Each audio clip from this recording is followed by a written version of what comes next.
gritado, novamente em alta voz, Jesus entregou o Espírito. Sabe por que Jesus entregou o Espírito, meus irmãos? Vou fazer um parênteses aqui, bem rápido. Porque o homem está sujeito à lei de Deus. Atenção, teólogos de plantão. O homem está sujeito à lei de Deus. Só quem pode tirar a vida é Deus. E Jesus, sendo Deus, o Pai não podia lhe tirar a vida. Já pararam para pensar nisso? Por isso que Jesus falou: Pai, em tuas mãos eu entrego meu Espírito, estou entregando a ti meu Espírito. Se Jesus não entrega o seu Espírito para o Pai que estava na cruz até hoje, ele não ia morrer. Vou inventar um verbo aqui, imorrível. Jesus nem morreu, inventei esse verbo agora. Não existe isso, hein? Isso eu inventei agora. Não vai falar isso na rua não, hein? Nem dizer que o pastor falou. Tá? Fica quieto. Não fala mentira, não vai ficar quieto. Jesus, sendo Deus, ele não ia morrer, porque só Deus pode tirar a vida. Quando uma pessoa morre é porque Deus tirou a vida. Mas Jesus, sendo Deus, ele não ia tirar a vida do Filho, porque é Deus também. Por isso que Jesus disse: em tuas mãos entrego o meu Espírito. Já tinha pensado nisso? Naquele momento, o véu do santuário rasgou-se em duas partes, de alto a baixo. A terra tremeu e as rochas se partiram. Os sepulcros se abriram e os corpos de muitos santos que tinham morrido foram ressuscitados. E, saindo dos sepulcros, depois da ressurreição de Jesus, entraram na cidade santa e apareceram a muitos. Vamos orar. Deus abençoe a tua palavra lida nesse instante e nos use, ó Pai amado, no poder da tua graça para falar, ó Deus amado, apenas aquilo que tu queres, de acordo com a necessidade espiritual de cada um aqui presente. Fale tu mesmo, ó Deus amado, o nosso coração, a nossa vida, em nome de Jesus. Amém. Do grito do Ipiranga ao grito da cruz. Hoje completa 203 anos que o Brasil se tornou independente de Portugal. Sim, o Brasil comemora dia 7 de setembro sua independência, marcada pelo grito do Ipiranga, assim chamado porque esse grito foi dado às margens do rio Ipiranga. É um rio que tem lá em São Paulo, quando Dom Pedro I estava vindo de Santos para São Paulo, e encontrou um mensageiro que veio do Rio de Janeiro para encontrar com a tropa na estrada, e ele escreveu-lhe uma carta dizendo para ele deixar o Brasil e voltar para Portugal. Está parecendo mais aula de história, né? Mas daqui a pouquinho eu vou entrar no sermão, eu tenho que fazer essa introdução aqui. E atribui-se a Dom Pedro I, que foi embora para Portugal, atribui-se a ele a independência do Brasil. E ele retornou para Portugal, deixando seu filho Dom Pedro II e Maria da Glória, a irmã de Dom Pedro II, segurando nas mãos de José Bonifácio, no cais do Porto do Rio de Janeiro, em frente à Praça Mauá, onde fica a Rádio Nacional do Rio de Janeiro. Ele voltou para Portugal. E aqui ficou Dom Pedro II, que foi preparado por José Bonifácio para ser imperador. E ele era um homem tão culto que falava vários idiomas. Mandou fundar o primeiro jornal brasileiro, a imprensa, jornal da imprensa, a imprensa real. Fundou o Jardim Botânico, perto de onde está hoje a sede da Rede Globo, lá no Rio de Janeiro. Ele construiu o Museu do Ipiranga, que era a sua casa, lá em Petrópolis, onde é o museu. Enfim, ele fez uma porção de coisas, Dom Pedro II, depois que ele se tornou adulto. Mas ele se tornou um imperador com 14 anos de idade. E hoje, com 18 anos, com 17 anos e pouco, ainda é menor de idade. Mas Dom Pedro foi 14 anos, 2 meses e 17 dias. Se não me falha a memória. 14 anos, 2 meses e 17 dias, Dom Pedro II foi coroado imperador do Brasil. E ele estudou muito, foi muito bem para a Biblioteca Nacional, foi que fundou ali o Largo da Carioca, no Rio de Janeiro. Enfim, ele fez muitas coisas, ele gostava muito de estudar. E ele fundou uma escola que ainda tem hoje na Praça da Bandeira, no Rio, chamada Escola Dom Pedro II. E diz a história que um dia ele foi visitar a escola e começou a falar para os alunos, foi levado até uma classe, começou a falar para um aluno, e tinha um aluno que olhava para ele e olhava para o papel que havia, olhava para ele um pouco e olhava para o papel. E Dom Pedro II, então, falando, foi caminhando, foi andando para o lado daquele menino, e viu que o menino tinha desenhado ele, Dom Pedro II. Mas com a perfeição, com um detalhe que ele ficou impressionado. E disse: quem te ensinou a pintar? Para ninguém. Desde pequenininho que eu gosto de desenhar. E ele falou: termine os seus estudos, disse o imperador, termine os seus estudos normais aqui na escola, eu vou te mandar para a Europa, já que aqui não tinha faculdade de belas artes, vou te mandar para a Europa, vou pagar seus estudos para você estudar belas artes na Europa. E perguntou ao menino: você é filho de quem? Ele disse: minha mãe é lavadeira do Império, eu não tenho dinheiro às vezes nem para comer, pois você vai estudar na Europa. E o menino foi, quando terminou os estudos, ele foi para a Europa.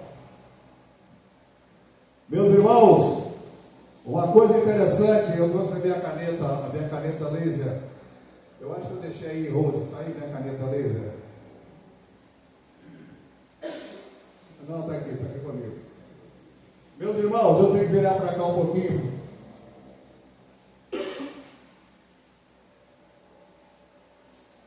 Esse quadro aqui da independência, quando ele foi desenhado, foi desenhado por esse garoto chamado Pedro Américo. Ele nem era nascido. Ele desenhou esse quadro aqui 62 anos depois. Foi quando ele voltou da Europa. Dom Pedro pediu a ele que desenhasse um quadro que retratasse a independência, e ele imaginou então esse quadro aqui. Esse quadro aqui não representa o original. O Dom Pedro aqui com a espada levantada, montado num cavalo muito bonito, as tropas todas bem trajadas, porque era impossível, porque eles estavam viajando, estavam numa estrada poeirenta de Santos para São Paulo. Naquela época não havia carro, naquela época a viagem era a cavalo, e eles não estavam montados com a farda de gala como está aqui. E nem Dom Pedro com essa farda bonita, com esse cavalo aqui bonito, que fala que era um corcel bonito. Esse quadro foi feito depois por Pedro Américo, quando completou 62 anos de idade, ele imaginou isso. Mas do outro lado tem uma cruz vazia. Aqui está Dom Pedro, e aqui não está Jesus. Glória a Deus, ele não está porque ele ressuscitou. Ele morreu, mas ressuscitou e está à destra do Pai, de onde há de vir para julgar os vivos e os mortos. Esse grito, meus irmãos, independência ou morte, significou a ruptura com a dominação portuguesa e o início de uma nova nação soberana que é o Brasil. Mas há outro grito, infinitamente mais poderoso, infinitamente mais transformador. É o grito na cruz: Pai, em tuas mãos eu entrego o meu espírito. Esse grito veio nos libertar. Esse grito foi há mais de 2000 anos atrás. O grito do Ipiranga foi há 203 anos atrás. Mas o grito que nos liberta da morte e do pecado e nos conduz ao céu, feito por Jesus na cruz, tem mais de 2000 anos e ainda continua salvando almas. Glória a Deus por isso. Quando Jesus diz: está tudo consumado, está tudo acabado, a dívida do pecador está paga. A dívida dos pecadores, a começar por mim, da igreja aqui de Eurípides Guimarães, e de todos os cristãos do mundo, a dívida está paga. Jesus pagou na cruz do Calvário.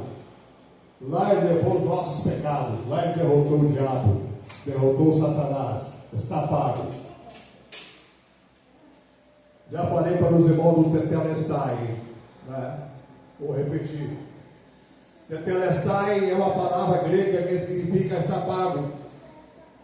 Uma pessoa, quando devia a outra, naquela época assim, havia carimbos que eles carimbavam com a palavra tetelestai em grego, que significa a dívida está paga, não deve mais nada, está consumado, está liquidada a dívida.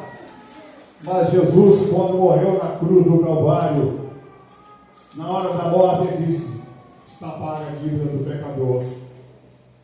A sua dívida já está paga. A sua dívida está paga. Glória a Deus, a minha dívida está paga. Jesus morreu. E a nossa dívida está paga. Não precisa pagar mais nada.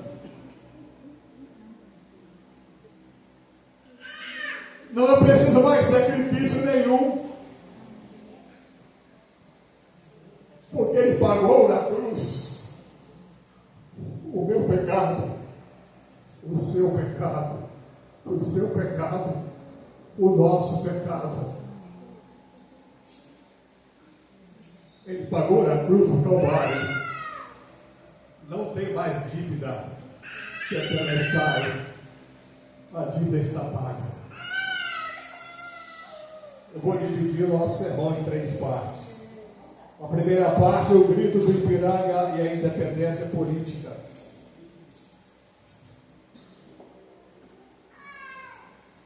O Brasil vivia sob o domínio estrangeiro, com limitações e subordinação a Portugal. O grito do Ipiranga, dia 7 de setembro de 1822, ecoou e nos deu autonomia e liberdade, e nos trouxe a liberdade, a responsabilidade de governar, e organizar e construir o nosso futuro. Enfim, o Brasil ficava livre de Portugal, quando Dom Pedro arrancou do seu ombro as cores das faixas da bandeira de Portugal, jogou fora e disse: independência ou morte. A independência não foi o fim da luta, foi o início. Naquela época não havia WhatsApp, não havia televisão, não havia rádio. Vocês sabem que tem lugares no Brasil que ficaram sabendo da independência 3 meses depois? Lá no Amazonas, lá no interior do Amazonas, em Manaus, somente 3 meses depois é que eles ficaram sabendo do grito do Ipiranga. Não é como agora que nós podemos pegar o celular e ligar para qualquer parte do mundo. Meus irmãos, a independência foi o início de uma luta, foi o início de um processo de construção nacional, um processo que continua até hoje, um processo que continua até agora, um processo de construção que continua nesse momento, de construir um Brasil independente e livre. Não um Brasil desigual como nós temos. As desigualdades são gritantes. Basta ver a política brasileira como está.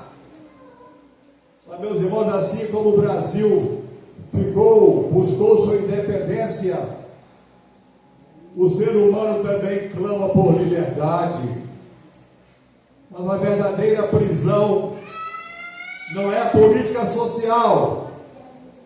A verdadeira prisão chama-se pecado. Romanos capítulo 6, versículo 23. Porque o salário do pecado é a morte, mas o dom gratuito de Deus é a vida eterna, por Cristo Jesus, nosso Senhor.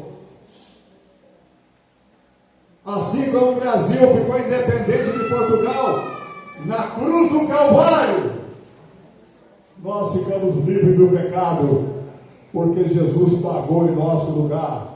Ele levou sobre si as nossas dores, nós reputávamos por aflito e ferido de Deus, mas ele foi moído pelas nossas transgressões e pelas nossas iniquidades. E o castigo que nos traz a paz estava sobre ele, e sobre as suas pisaduras nós fomos sarados. Em segundo lugar, meus irmãos, o grito da cruz e a independência espiritual. Na cruz, Jesus bradou: está consumado. Cristo nos libertou de 3 tipos de escravidão. Da escravidão do pecado, Romanos capítulo 6, versículo 14, porque o pecado não terá domínio sobre vós, pois não estáis debaixo da lei, mas debaixo da graça. Estamos debaixo da graça, do perdão. Estamos debaixo da alegria. Estamos debaixo da bênção de Deus na nossa vida, porque a graça nos constrange e nos faz com que nos aproximemos mais de Deus. Também o grito da cruz, tudo está consumado, nos livra também da condenação. Gálatas 5:1, foi para a liberdade que Cristo nos libertou. Permaneçam, pois, firme, disse o apóstolo São Paulo, e não os deixe submeter novamente ao jugo da escravidão. Isso quer dizer, não se deixe mais ficar livre, escravo do pecado, mas ficar livre em Cristo. Não deixe mais que o pecado te faça escravo. Não permita mais que o pecado você seja escravo do pecado.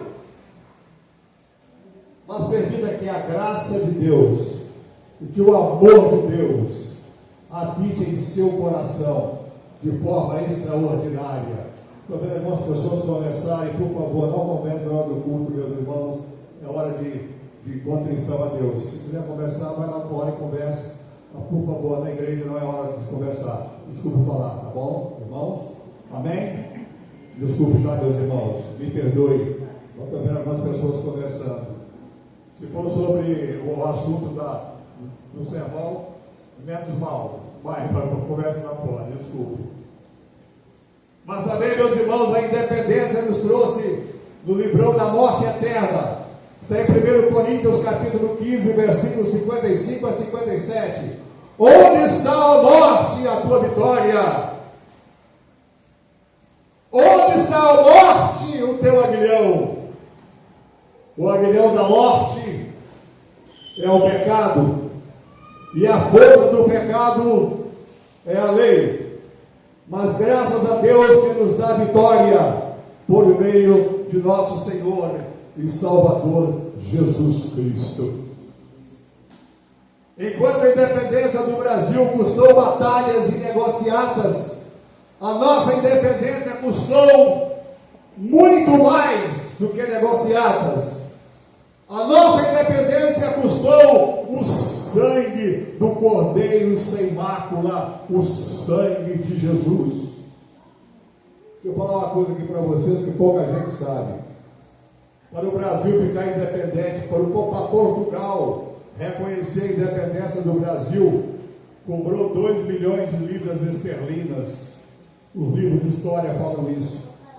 2 milhões de libras esterlinas. O Brasil não tinha esse dinheiro. E foi pegar emprestado da Inglaterra. A nossa dívida externa começa com a independência do Brasil. Mas não foi com prata, não foi com ouro, que nós fomos comprados do nosso vil procedimento, mas foi com o sangue de um cordeiro sem mácula, o sangue de Jesus, que nos liberta de todo o pecado. Você está livre do pecado, porque Jesus te lavou com o sangue derramado na cruz do Calvário. Posso ouvir um amém? Amém. Glória a Deus por isso. Meus irmãos, a independência do Brasil foi muito importante. Lógico que foi importante no aspecto político, no aspecto social. Mas muito mais importante é a liberdade que nós temos como cristãos e de viver uma pátria com liberdade, porque em muitos países não se pode falar da palavra de Deus. Existem países no mundo que é proibido falar da palavra de Deus. A minha filha mandou essas mensagens que eu gravo para o YouTube, mandou para um país lá na Europa, não vou dizer o nome.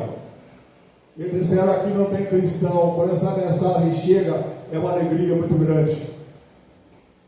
Nós estamos gravando a mensagem e vai lá, com certeza, essa mensagem vai lá, quase que eu falei o nome do país.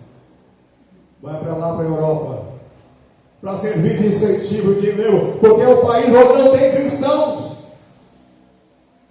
Meus irmãos, enquanto foi importante o Brasil se tornar independente, muito mais nós temos a independência de falarmos com Deus através da oração, de falar: Pai, eu estou aqui pronto para te ouvir onde quer que nós estivermos. O texto que nós lemos diz que o santuário rasgou-se de alto a baixo, e aquele lugar que tinha atrás do santuário, onde o sacerdote entrava uma vez por ano para oferecer sacrifícios, esse santuário, o véu se rasgou de alto a baixo. E isso quer dizer que todos podiam entrar no santuário pelo Santo dos Santos. E Apocalipse fala que todos nós somos sacerdotes. Nos comprou para Ele, somos sacerdotes, né? Nós podemos falar com Deus e Ele nos ouve em qualquer situação. Ainda que eu ande pelo vale da sombra da morte, não temerei mal algum, porque Tu estás comigo. Onde quer que nós estejamos, Deus está conosco. Deus está com a gente. Basta fechar os olhos e falar com Ele, que Ele nos escuta. Muitos vivem em um país livre, como o Brasil, mas continuam escravos do pecado. O grito do Ipiranga foi histórico, mas o grito da cruz é um grito eterno. Tem mais de 2000 anos e ainda Jesus continua salvando. Ele te salvou, Ele te moldou, Ele te mudou, Ele transformou o seu ser. Você é uma nova criatura, você nasceu da água e do Espírito, porque Deus te ama, porque Ele perdoou a sua dívida, Ele pagou diante do Pai aquilo que nos era devido.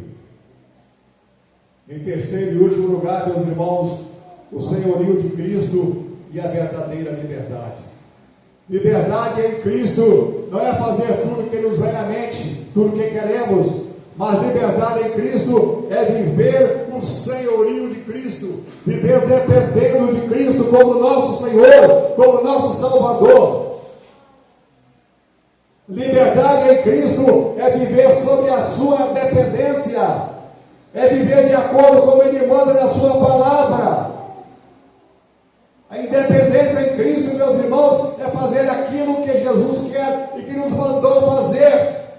Ide por todo mundo e pregar o Evangelho, examinar as Escrituras. E eu poderia ficar aqui a noite inteira falando nos manda fazer na sua palavra e que nós devemos fazer, já que somos livres. A independência política nos dá autonomia, mas a independência espiritual nos dá a dependência de Cristo. Um dia, eu não sei quando, Dom Pedro morreu. Morreu numa pensão barata lá em Portugal, lá em Lisboa. Jesus também morreu numa cruz. Só que ele não está na cruz, não ficou na cruz. Foi difícil achar gravuras sem Jesus na cruz. A maioria que eu vi era crucifixo. Foi difícil achar no YouTube uma cruz sem Jesus, uma cruz livre. É a história interessante daquele cristão, daquele homem crente que conversava com outro homem que é de uma outra religião, que por respeito não vou dizer aqui, ele falava assim: olha, vocês cristãos não têm o privilégio que nós temos. O nosso líder, está os restos mortais dele aqui, nessa sepultura.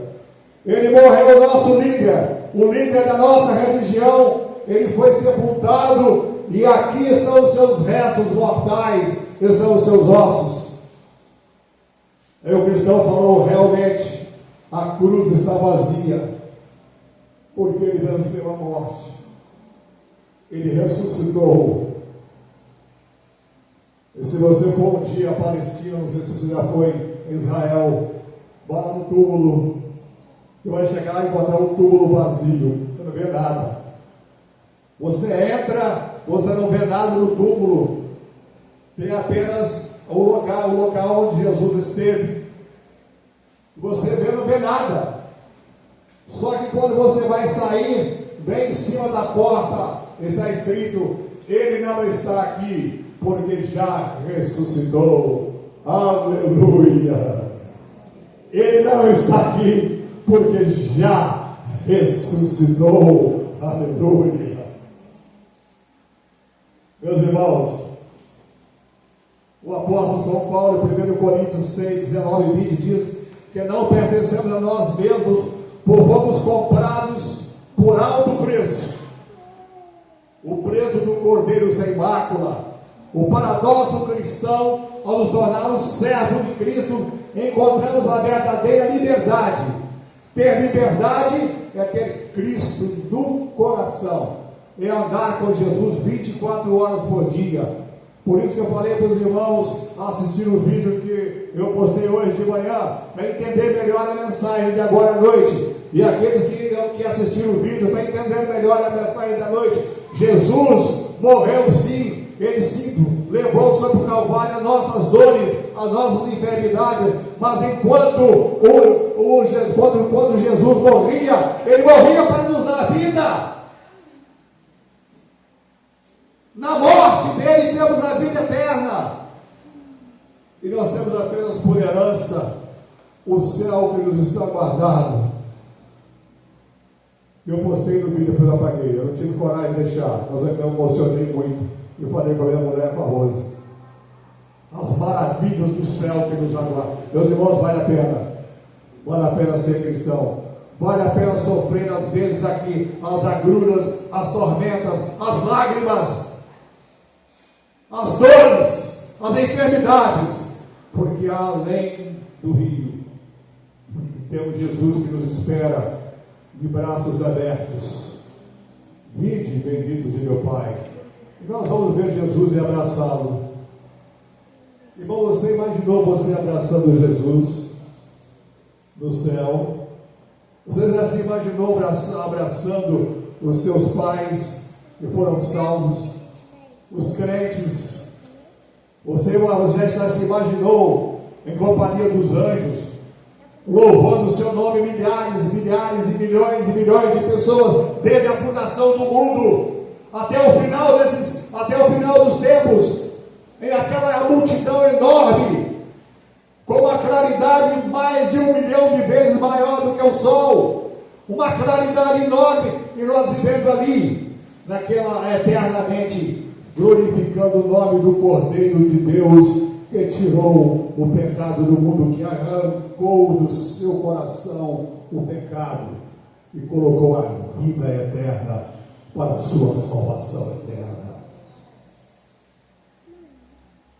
Vamos concluir, meus irmãos. Vamos concluir.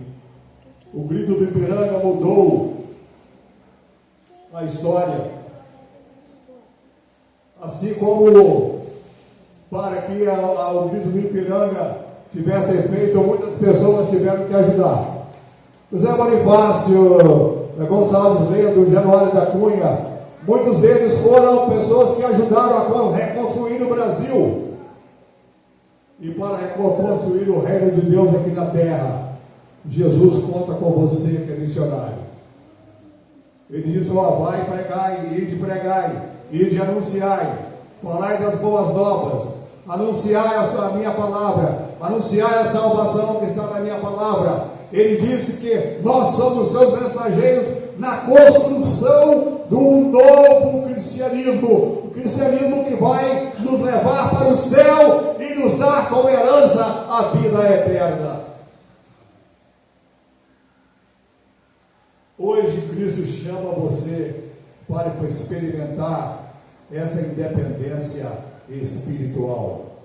Jesus está chamando você que não é crente, você que ainda é escravo do pecado e que ouve a voz de Jesus. Venha receber o senhorio de Cristo e viver a verdadeira liberdade. Você que ainda não aceitou Jesus como seu Salvador, você que ainda não tem Jesus no seu coração, ou quem sabe você que está afastado da igreja, hoje é dia de você aceitar Jesus como seu Salvador e abrir o seu coração para Jesus entrar. Vamos ficar de pé. Vamos ficar de pé. Eu gostaria de orar por algum irmão, por algum amigo que ainda não aceitou Jesus como seu Salvador. Eu gostaria que essa pessoa se manifestasse, levantando uma das mãos para que eu conhecesse. Eu gostaria de orar por essa pessoa. Se tem alguma pessoa, algum amigo que ainda não aceitou Jesus, ou que quer reafirmar a sua fé em Jesus, eu gostaria de conhecer, eu gostaria que ele levantasse o braço nesse instante para eu orar. Eu sempre falo, se ninguém levantar o braço é porque todos já aceitaram Jesus como Salvador. Mas se você ainda não aceitou Jesus ainda, se manifeste. Aquele que me confessar diante dos homens, disse Jesus, eu também confessarei diante de meu Pai que está no céu. Portanto, não tenha vergonha. Levanta o seu braço em nome de Jesus e eu estarei orando por você. Não há ninguém, eu não insisto em apelo. Eu gostaria de orar também por pessoas que estão fracas na fé, pessoas que estão com problemas, com demandas da justiça, pessoas que estão com problemas de enfermidade da saúde. Eu pediria que viesse aqui à frente, eu vou orar agora. Pode vir aqui à frente, irmãos. Quando eu estou chamando agora os crentes, pode vir aqui à frente que eu vou orar. Eu quero orar por aqueles que estão com problema. Vem à frente. Vem aqui à frente. Eu estarei orando. Deus que abençoe, minha irmã. Que a graça e a paz de Jesus Cristo seja na sua vida. Mais pessoas que queiram vir, Deus abençoe. Que Deus abençoe você também. Que a paz de Cristo esteja com você. Mais pessoas. Se você tem uma demanda da justiça, uma enfermidade na família, o esposo não é crente, a esposa não é crente, vem aqui à frente agora, em nome de Jesus, receber a oração, para que Deus possa fazer a obra na sua vida. Pode vir. É um apelo para os crentes, isso não é vergonha nenhuma, meus irmãos. Eu acho que se eu estivesse aí, e tivesse um pregador pregando aqui na frente, eu acho que eu viria, porque eu tenho problemas também na vida, e que só o Senhor pode resolver. Pode vir aqui na frente, mais alguém quer vir, pode vir aqui à frente que eu vou orar. Pode vir. Pode vir. Mais ninguém? Mas pode vir, pode vir. Alguém tem menção de vir, preparou. Pode vir aqui à frente. Eu vou orar então por essas pessoas. Senhor nosso Deus, nós queremos entregar a esses irmãos que tiveram a coragem de vir aqui à frente. São muitos deles que têm problemas espirituais, meu Deus amado, problemas da família, problemas de doenças, problemas e demandas de dificuldades de relacionamento com o cônjuge, ou com os filhos, ou, Deus amado, aqueles que têm dificuldade no emprego, no trabalho, no estudo. Ó Deus amado, eu te peço agora que do alto do céu tu derrame o teu Santo Espírito e que inunde cada coração aqui presente, e que esses irmãos aqui na frente, ó Deus amado, ao voltarem para os seus lugares, voltem renovados, com o coração alegre, com o coração feliz, com o coração em júbilo pela tua graça, a graça que vem do seu trono, lá do alto céu, e está invadindo cada coração aqui presente neste momento. Ajude cada um, ó Deus, e aqueles irmãos também que têm dificuldade, que não vieram à frente, assistam também, ó Deus amado, com a tua graça, com a tua bênção e com o teu amor. Nós oramos em nome de Jesus. Amém. Eu cumprimentei o irmão.